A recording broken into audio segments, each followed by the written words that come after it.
Yokohama Harbor. Late autumn 1945. Cold air rolls in from the Pacific.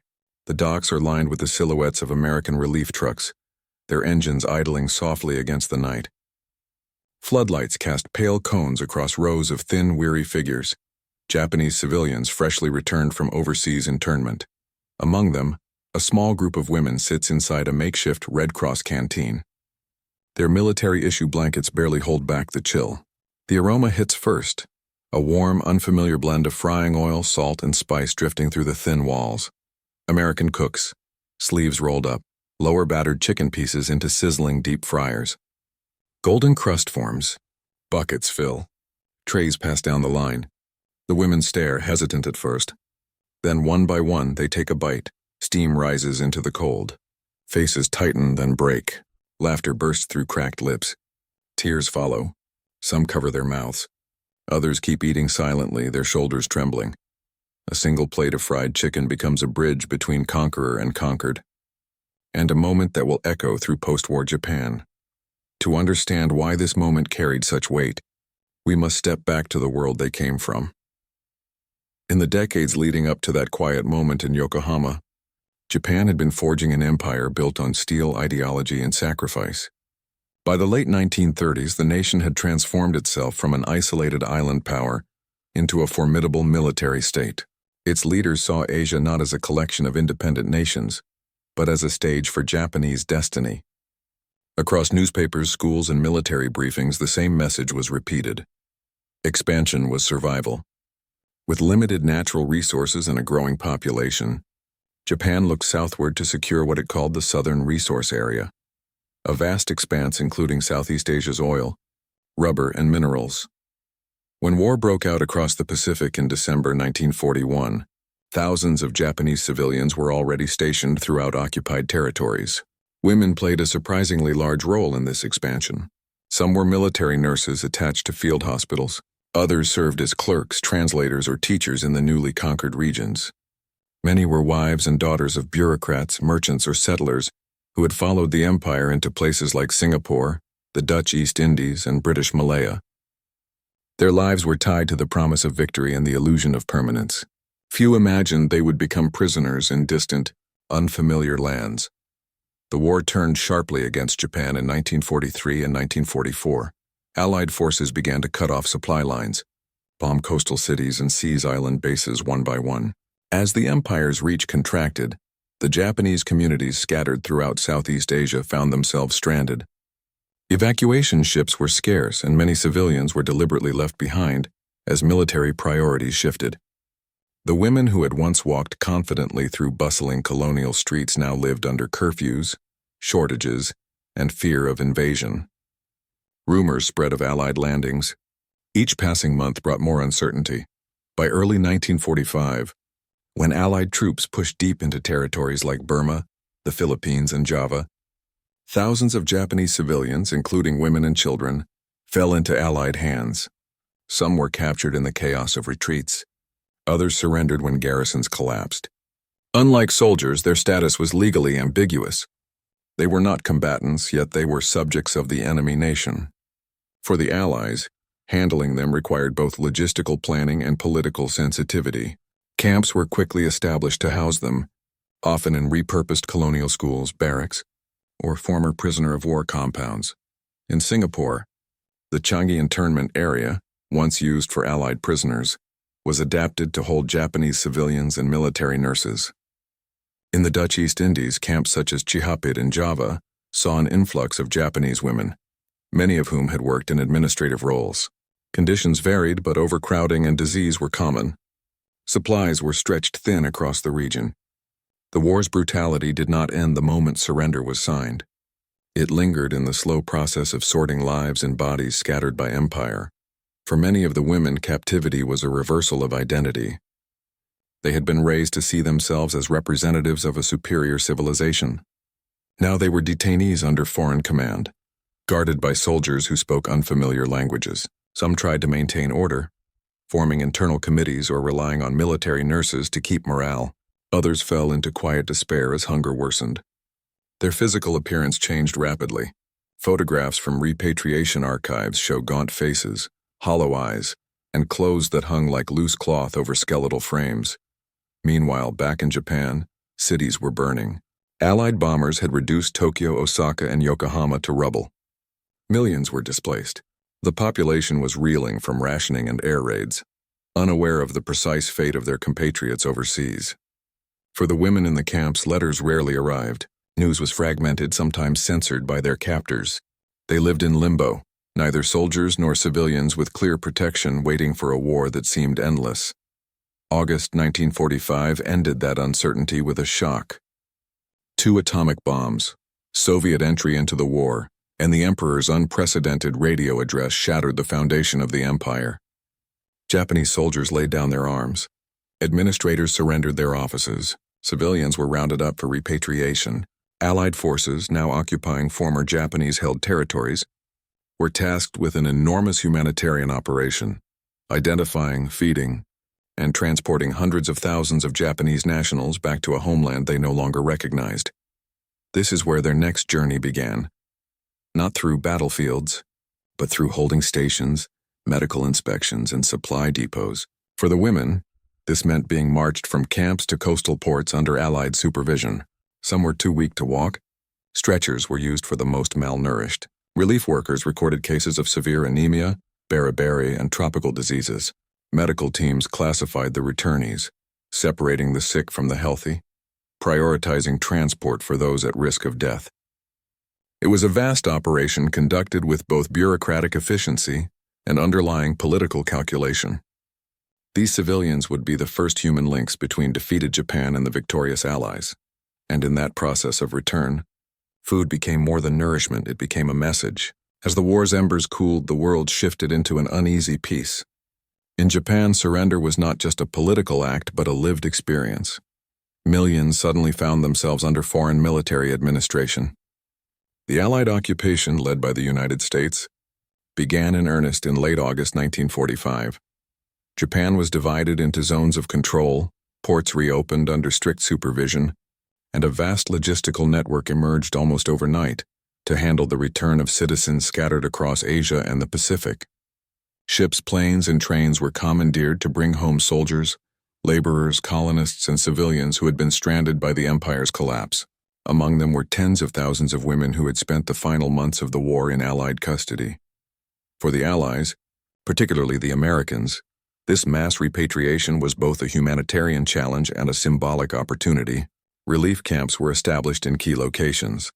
Manila, Singapore, Batavia, Hong Kong, and various Pacific islands served as collection points where Japanese civilians would undergo medical screening, decontamination, and registration before being transported home. Yokohama and Uraga became 2 of the primary entry ports for returnees, chosen for their harbor facilities and proximity to Tokyo. Here, the U.S. military set up large reception centers with quarantine zones, medical tents, kitchens, and processing offices. The scale was staggering.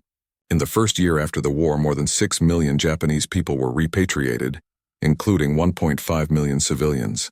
Among them, women formed a visible, though often overlooked, group. Many were malnourished, their health broken by months of scarcity.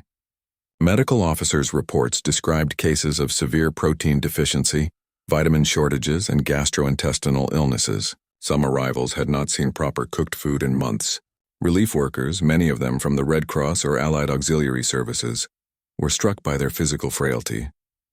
One U.S. Navy doctor wrote in his report from late 1945, "They stepped off the ships like shadows, their faces pale, their movements slow. We had to carry some off on stretchers. Food became the first line of care." The American occupation forces had stockpiles of rations designed for soldiers and relief operations. These included flour, canned meats, dried milk, coffee, and cooking oil, items scarce or entirely absent in wartime Japan. Field kitchens were quickly erected at ports and camps. Large military fryers, originally used to feed troops in bulk, now churned out hot meals for the defeated. Soldiers and relief staff served bread, soup, and fried foods to the arrivals, often with little explanation. For many of the women, this was their first encounter with American-style mass cooking. Amid this logistical machinery, cultural currents were also moving. American bases across the Pacific had developed their own culinary traditions during the war. Among these was a form of Southern-style fried chicken, adapted to military kitchens. American cooks brought their regional recipes with them: flour dredging, seasoning with pepper and salt, and deep frying in lard or oil were techniques simple enough to scale for large groups. While it wasn't the branded Kentucky Fried Chicken that would appear decades later, the taste, crispy, salty, hot, was recognizably American. These kitchens were not intended as cultural showcases. They were designed for efficiency, but food carried unintended meaning. Japanese women, many of whom had grown up on rice, fish, and seasonal vegetables, encountered a cuisine that was heavy, oily, and foreign. The smell of frying chicken wafting across Yokohama's docks was both a sensory shock and a symbol, the food of the occupiers filling the stomachs of the defeated.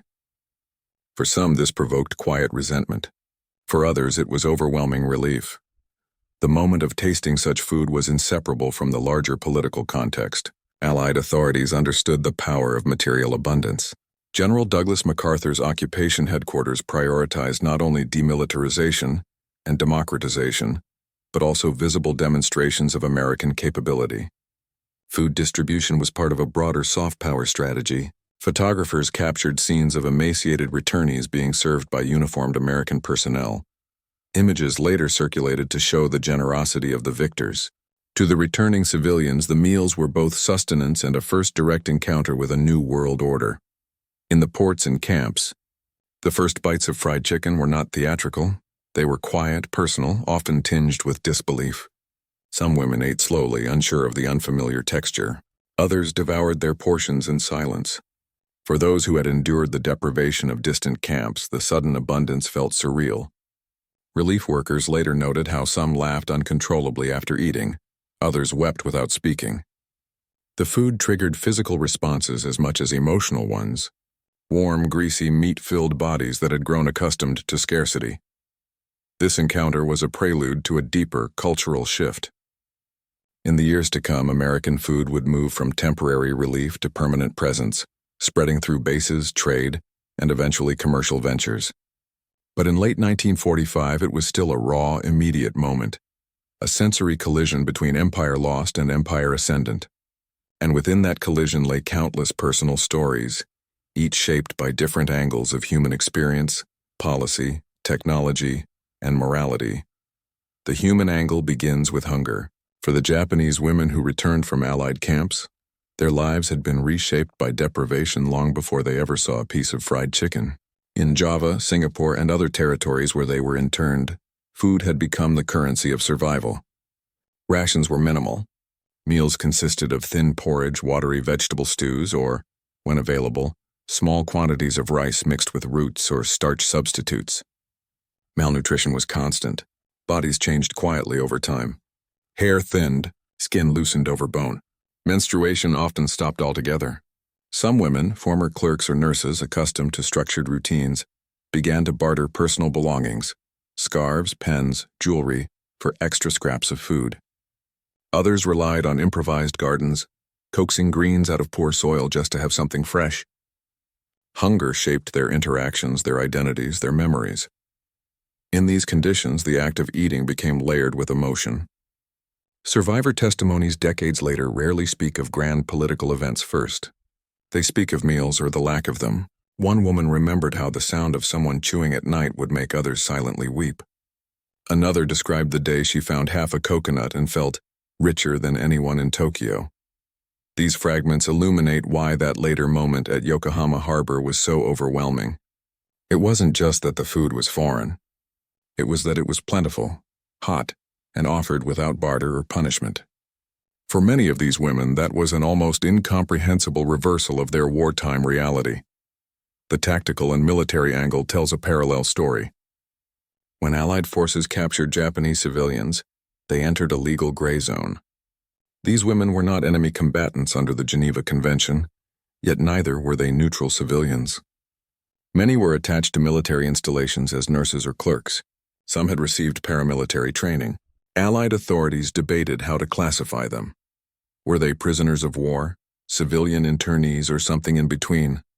The British in Southeast Asia and the Americans in the Pacific approached the issue differently.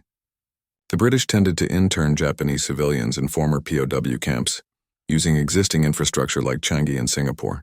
The Americans, operating in territories like the Philippines, often treated them more as logistical responsibilities than enemies to be punished. Repatriation planning reflected this ambiguity. Military officials had to balance security concerns with humanitarian obligations. Japanese men of fighting age were usually separated for screening, while women and children were processed more quickly. U.S. occupation forces saw the return of women as a lower-risk operation, partly because they could be moved in larger groups and required less intensive security. This is why ports like Yokohama saw large numbers of women arriving in concentrated waves during late 1945 and early 1946. Trains and ships were organized to transport them in bulk, with American personnel overseeing every step. Each stage of movement was marked by paperwork, medical inspections, and controlled distribution of food. In these systems, food was more than sustenance, it was a management tool.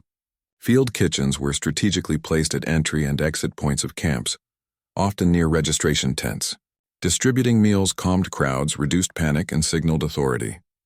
Military reports from the period noted that food issue upon arrival greatly improves discipline and cooperation. When the women were handed plates of hot food, including fried chicken, they were also being quietly directed, fed, processed, moved along a chain that symbolized both care and control. Their laughter and tears around those tables occurred within a framework designed by a victorious military power that understood the psychology of relief.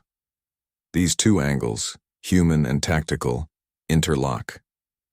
The women's private experiences of hunger and humiliation met the structured machinery of occupation and repatriation. One side was intimate and bodily, the other logistical and impersonal. The encounter with American food, and with fried chicken specifically, was born out of that intersection. It was both a personal shock and a calculated part of a larger system. The technological and culinary angle begins in the heart of American military kitchens. By the end of World War II, the U.S. Armed Forces had developed sophisticated mobile cooking units capable of feeding thousands of soldiers daily, even in remote theaters. These weren't simple campfires. They were industrial-scale field kitchens, complete with portable deep fryers, steam tables, and standardized recipes designed for speed and volume. Among the comfort foods that traveled with American troops, fried chicken stood out. It was easy to prepare in bulk, required only basic seasoning, and could be cooked using ingredients that were plentiful in military supply chains: flour, oil, and poultry from local or imported sources. The recipe had its roots in the American South. Soldiers and cooks brought their regional culinary traditions overseas, seasoning chicken with salt and pepper, dredging it in flour, and frying it until crisp and golden. Military manuals from the period even included guidelines for frying chicken for large groups, ensuring uniformity across bases and mess halls. In occupied territories, these kitchens often doubled as relief food stations once combat operations ended. What had once been a troop meal became, almost by accident, a cultural export. The first Japanese civilians to taste this fried chicken weren't customers. They were detainees, refugees, and returnees receiving their first warm meal in months. The cultural and enemy angle reveals how disorienting this encounter was for the Japanese. Before and during the war, American food had been portrayed in propaganda as excessive, decadent, even grotesque. Japanese media often caricatured Western eating habits as overindulgent, contrasting them with the supposed purity and discipline of the Japanese diet. Meat-heavy dishes, butter, and fried foods were framed as foreign excess.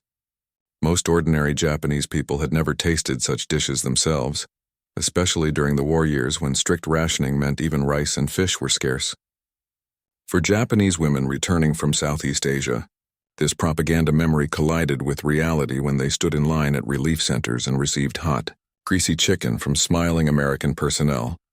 This collision produced complex emotions. Some felt shame, seeing their own hunger exposed before the enemy. Others experienced quiet wonder. Survivor accounts describe moments of hesitation. Some sniffed the food, unsure if it was edible. Others burst into laughter after the first bite, a reaction rooted less in humor and more in the sheer strangeness of the moment. These women, who had once been part of an empire that demanded loyalty and sacrifice, were now consuming the food of the conquerors. In that simple act, Layers of ideology, propaganda, and lived experience intersected. The moral angle is perhaps the most revealing.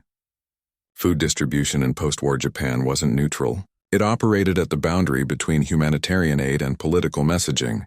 For the Americans, feeding Japanese civilians was both an obligation under occupation and an opportunity to demonstrate the benevolence of their power.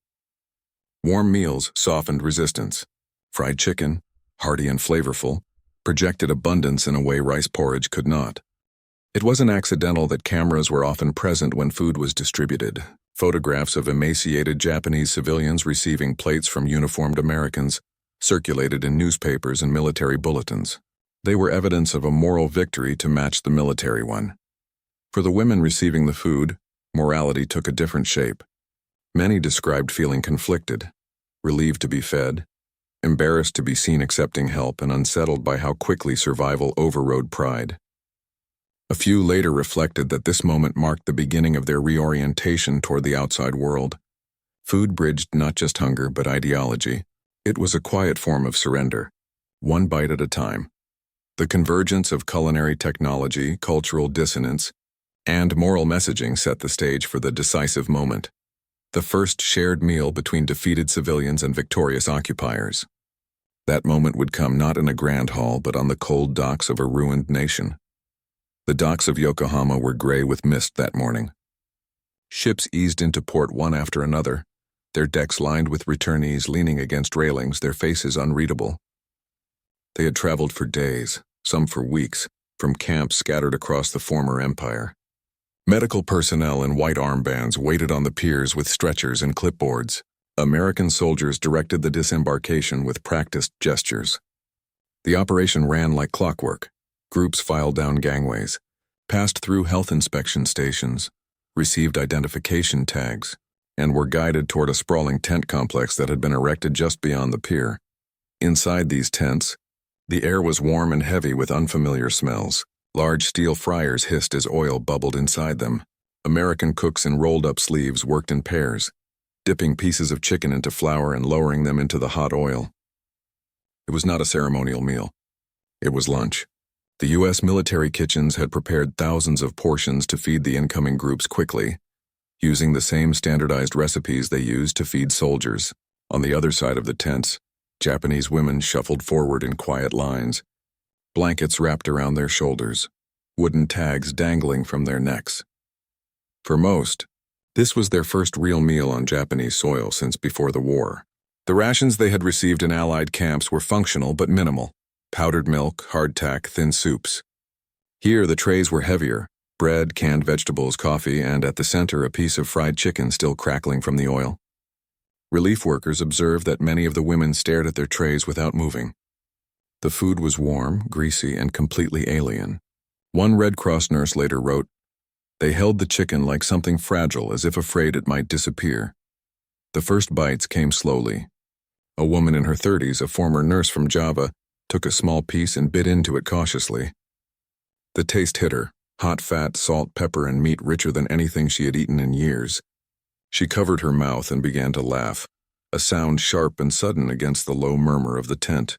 Another woman next to her began laughing too. Soon others followed. Some laughed until tears came. Others wept silently as they chewed. A few simply stared at their food, unable to process the abundance in front of them. This was not staged. There were no speeches.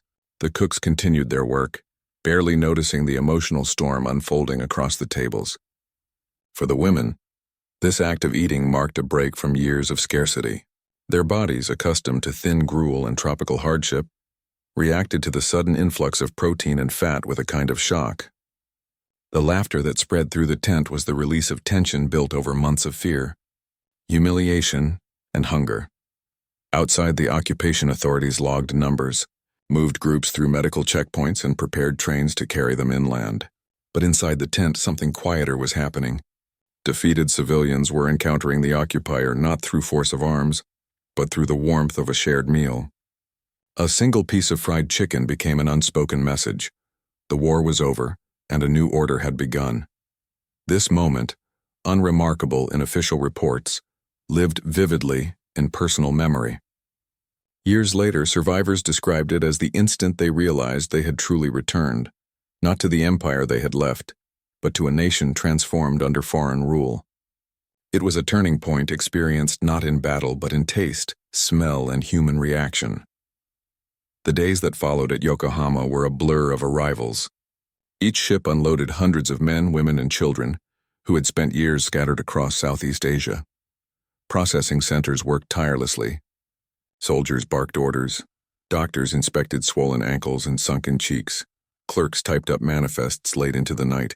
But amid this massive bureaucratic machinery, that first encounter with American food kept repeating in different corners of the port. The field kitchens didn't change their menus.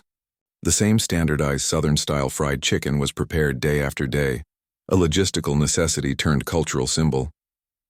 For the Japanese women passing through these centers, the repetition etched itself into memory. The U.S. occupation forces understood, consciously or not, that these encounters carried weight. Feeding defeated civilians was not merely charity, it was a projection of power. General headquarters in Tokyo wanted returning Japanese to experience a clear contrast between wartime scarcity and Allied abundance. Every steaming plate was a silent demonstration of who now held authority over resources, logistics, and the future. American officers wrote in internal memos that providing hot meals encouraged compliance and cooperation, and left a lasting impression of goodwill. What they didn't note was how deeply personal and disorienting that impression could be for those on the receiving end. For the women, the moment was layered with conflicting emotions. Many had grown up in a society that had glorified self-denial and condemned foreign decadence. To sit at a table, still wearing the clothes of captivity, and eat the food of the victors was both a relief and a humiliation. Some felt shame for enjoying it.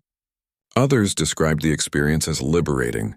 A former clerk from Singapore remembered how the rich taste of fried chicken broke something open in her. Years of controlled behavior crumbled in a moment of sensory overwhelm. This encounter was not isolated. Across Japan in late 1945 and 1946, similar scenes unfolded at other ports and reception centers. Fried foods, bread, and canned goods were served to millions. In villages inland, returnees recounted their first meals to family members, describing the foreign flavors with a mix of awe and disbelief. For many who had never traveled abroad, these stories were their first glimpse of the occupier's world. The taste of fried chicken became an anecdote repeated at kitchen tables, a small but tangible marker of how the post-war era differed from everything that had come before. On a broader scale, this culinary encounter foreshadowed Japan's cultural transformation. The occupation period was not just about political restructuring and demilitarization. It was also about the introduction of American consumer culture. Baseball, jazz, cinema, and food all arrived through the same logistical channels that had once carried weapons and soldiers. Fried chicken, in particular, was perfectly suited to this process. It was inexpensive, adaptable, and easy to replicate. Long before KFC opened its first branch in Nagoya in 1970, its flavor profile had already reached Japanese mouths through occupation mess halls and relief centers.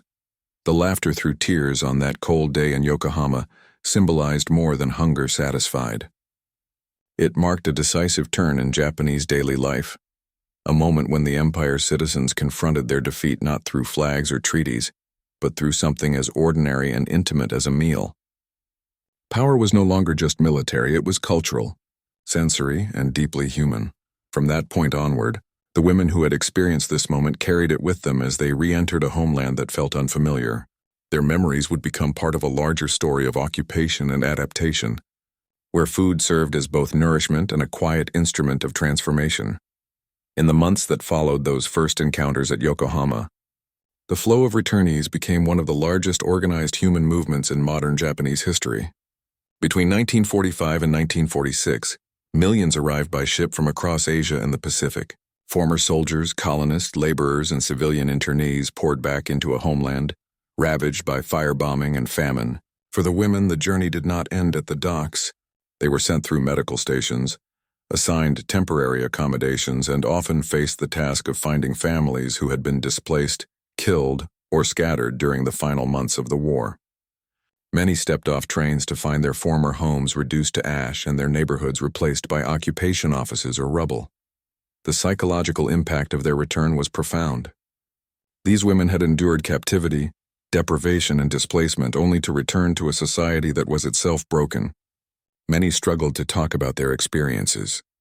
Post-war Japan, consumed by reconstruction and survival, had little space for their stories. Female returnees occupied a complicated place in society. Neither celebrated heroes nor condemned collaborators. They were often quietly absorbed back into communities without public acknowledgement of what they had endured. Their memories of foreign camps, allied kitchens, and the taste of fried chicken were carried privately, surfacing only in personal conversations or memoirs decades later. At the same time, the presence of the American occupation was everywhere. The U.S. military maintained extensive bases across Japan, especially around Tokyo, Yokohama, and Okinawa. These bases were self-contained worlds complete with commissaries, theaters, schools, and mess halls. They served American soldiers and their families, but their influence extended beyond the base fences. Japanese workers were employed in kitchens and supply depots, learning how to prepare American dishes. Local farmers began selling produce and meat to military suppliers. The logistical systems that had once fed armies abroad now sustained a foreign presence on Japanese soil. American food, initially encountered in relief stations, began to trickle into daily Japanese life through these bases. Bread, butter, canned goods, and fried foods appeared in ways they never had before. Children near bases grew accustomed to the smell of frying oil drifting over the fences. Adults tasted bread baked with imported flour, something that had been almost unknown during the war. These culinary shifts occurred slowly, almost imperceptibly, but they marked the beginning of a cultural realignment. The laughter and tears of the women at Yokohama were mirrored in quieter ways across the country. Returnees shared their stories with relatives. Some tried to recreate the taste of the food they had received, experimenting with local ingredients. Others simply remembered the sensation of warmth and abundance, contrasting it with the scarcity that still plagued much of the country in 1946 and 1947. Japan faced severe food shortages during these years. Rationing continued well into the late 1940s. The U.S. occupation authorities imported massive quantities of wheat and other staples to prevent famine, further entwining American food supply chains with Japanese recovery. Numbers tell part of the story. By the end of 1946, more than 6 million Japanese had been repatriated. Over 1.5 million were civilians. Among them, tens of thousands were women who had worked in nursing, administration, or had simply been family members caught overseas. The mortality rates during repatriation were significant. Thousands died en route or shortly after arrival due to disease, malnutrition, or exhaustion. Relief meals like those served in Yokohama were not luxuries. They were, for many, life-saving interventions. At the same time, these encounters sowed cultural seeds that would sprout decades later. American food was not simply imposed. It was remembered, discussed, and eventually adapted. The women who first tasted fried chicken in relief tents became, unwittingly, carriers of a sensory experience that would find echoes in Japan's later economic boom. Their private moments of astonishment and emotion were small points in a larger transformation that blended survival with cultural transmission. In the decades that followed, Japan transformed from a shattered nation into one of the world's leading economic powers. As cities were rebuilt and industries revived, memories of the occupation period slowly took on new shapes. For the women who had returned through Yokohama's relief centers, the moment of tasting fried chicken remained tucked into their personal histories, an intimate scene far removed from the official narratives of reconstruction and growth. Yet when American food culture began to arrive commercially in the 1960s and 1970s, those memories resurfaced with unexpected clarity. By the early 1970s, Kentucky Fried Chicken opened its first store in Nagoya, quickly expanding to Tokyo and other major cities. For many Japanese, the crispy, peppered chicken was a novelty associated with America's modern, glamorous image. For a smaller, older group of women, however, the flavor carried an entirely different weight. Some recognized it immediately. Decades after that misty morning in Yokohama, interviews conducted in the 1980s and 1990s with former repatriates captured these reactions. One woman recalled how the smell outside a KFC branch stopped her in her tracks. It was exactly the same. I remembered the harbor, the tent, the cold air. Another described feeling tears well up when she took her first bite. Not because of nostalgia for the food itself, but for the moment of survival it represented. Japan's post-war relationship with American food was layered with complexity. On one level, it symbolized prosperity and global integration. Fried chicken, hamburgers, and bread became part of a modern lifestyle embraced by younger generations. On another level, for those who had lived through the surrender and occupation, these foods were visceral reminders of defeat, dependency, and the abrupt cultural collision of 1945. The same dish could be a source of youthful excitement for some and quiet reflection for others. The women who had once been interned often lived quiet lives after their return. Many married, raised families, or resumed clerical or nursing work. Their wartime experiences were rarely publicized. Japan's post-war narrative centered on national recovery, not the individual stories of those who had been scattered across the empire. Yet within families, these women sometimes shared fragments about the camps, the hunger, the ship's home, and the strange American food they had tasted on their first day back. These private accounts became part of an unrecorded oral history, passed down not through textbooks but through kitchen conversations and family memory. As time went on, Japan's relationship with the United States evolved from occupation to alliance. Cultural imports became normalized, their origins forgotten by most. Yet for those who had lived the transition, the sensory memory remained sharp. Taste and smell, more than political speeches or treaties, carried the immediacy of the past. A single bite of fried chicken could collapse decades, pulling a woman in her 70s back to the docks of Yokohama, where she sat shivering in a wool blanket, laughing through tears with strangers who shared her hunger. By the late 20th century, historians and journalists began to collect these stories, recognizing their significance not as curiosities, but as intimate windows into the human experience of defeat and occupation. In memoirs and interviews, the women did not describe the meal as grand or ceremonial. They described it as warm, oily, unexpected, a moment when the abstract concept of surrender became tangible through the senses. Their stories reveal that history does not live only in treaties and proclamations. It lives in quiet, personal encounters, like the first taste of an unfamiliar meal that arrives when everything else has been stripped away. History often records its turning points through battles, treaties, and declarations.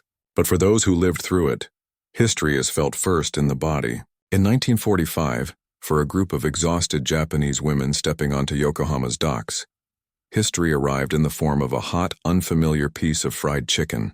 It was not a grand gesture. It was an ordinary military meal, prepared with no ceremony. Yet it reached them at a moment when their identities, loyalties, and sense of the world had been shattered. That bite carried meanings layered far beyond its taste. It was the end of hunger, at least for that day. It was the collapse of an imperial ideology that had promised self-sufficiency and delivered ruin. It was the beginning of cultural exposure that would, over decades, transform Japanese society. These women, seated at wooden tables under canvas tents, found themselves at the intersection of power and humanity, witnesses to a quiet transfer of influence from one civilization to another, enacted not through violence but through sustenance. Their laughter through tears was not simple joy. It was a release of everything held inside during years of deprivation and uncertainty. In that moment, the world they had known dissolved, replaced by something they could not yet fully name. Later generations would encounter fried chicken as a festive food, a symbol of modernity, or a seasonal treat at fast food chains.